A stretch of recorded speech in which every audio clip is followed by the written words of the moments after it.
Salutations, humans. If knowledge is what you're seeking, you are now tuned in to the Truth Speaking Beacon. Amigo Fresh. This is a special episode of Twitter Reacts. This Twitter React started when the US Soccer Board of Directors' recent vote to repeal a policy that required players to stand for the national anthem. This got Representative Matt Gaetz fairly triggered. Yes, fairly triggered indeed. He tweeted that he'd rather the US not have a soccer team than have a soccer team that won't stand for the national anthem. You shouldn't get to play under our flag as our national team if you won't stand when it is raised. Hellboy actor Ron Perlman then had to set the record straight by tweeting, "The US soccer team called and you guessed it, said they couldn't give any less of a fuck about what you two dipshits think."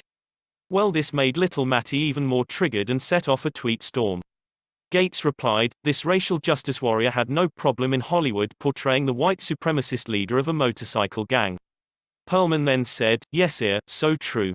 So rewarding playing assholes on TV. Tell me, sir, how is it actually being one?" And he continued, "Speaking of woke Matty, do you think it's just Hollywood that thinks you're an asshole?" "Read the comments, I'll wait," Gaetz replied, "honestly. The fact that Hollywood thinks I'm an asshole is a badge of honor. You wouldn't be tweeting about me if my message weren't true and effective. Threatens your wokeness. How triggered will you be when at real Donald Trump is re-elected? More or less than when Crooked lost."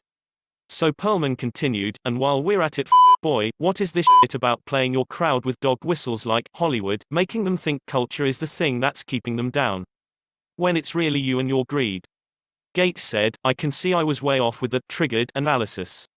And then tweeted, "Dude, I represent a district of 700K that elected me, about 2/3 of the vote the last 3 times I've been on a ballot. Blue check marks don't scare me any more than your fictional white supremacy motorcycle gang. Leave the tough guy comments for those of us who face the voters." Perlman said, "Matt, y'all really wanna keep going? I've been schooling y'all all day, I'll school y'all all night. Let me know." Then said, "Y'all know what, you're right. A guy who wins a totally gerrymandered district with daddy's money deserves our deepest admiration. You're right. I only play scumbags and grifters. You're the real deal." Gaetz replied, "Gerrymandered district. The western and northern borders of my district are Alabama. The southern boundary is the Gulf of Mexico. It's literally impossible to gerrymander. Try again." Perlman then replied, "Try again. Dude, you brought a Holocaust denier to the State of the Union. Doesn't get sicker than that. Buzz off, punk, it's past your bedtime. P.S. You're lucky for this guy Matt. If it weren't for him you'd be the ugliest politician walking." Then Ted Cruz had to jump in to defend Jim Jordan. "Listen, Hellboy, you talk good game when you've got Hollywood makeup and stuntmen. But I'll bet $10,000 to the non-political charity of your choice that you couldn't last 5 minutes in the wrestling ring with Jim Jordan without getting pinned. You up for it? Or does your publicist say too risky?" Perlman said, "Wait, is this the Ted Cruz? Holy shit, man. Is this the same guy let little Donnie call his wife a dog and his father an assassin and now kisses his ass? Yo, can I get your autograph, man? I tell you what, Teddy boy, since mentioning Jim Jordan and wrestling is problematic, why don't we say f him and just make it you and me?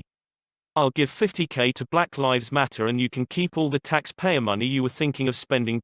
Cruz replied, "I get it, you're rich. But, apparently, soft. You sure seem scared to wrestle Jordan, whom you keep insulting. Can't take the heat. Need to get a manicure." Perlman ended it by saying, Teddy, what kind of a motherfucker offers to have another guy, probably asleep at the time, kick another guy's ass? Let's get back to business, Ted. Jim Jordan's too easy, just a little bitch.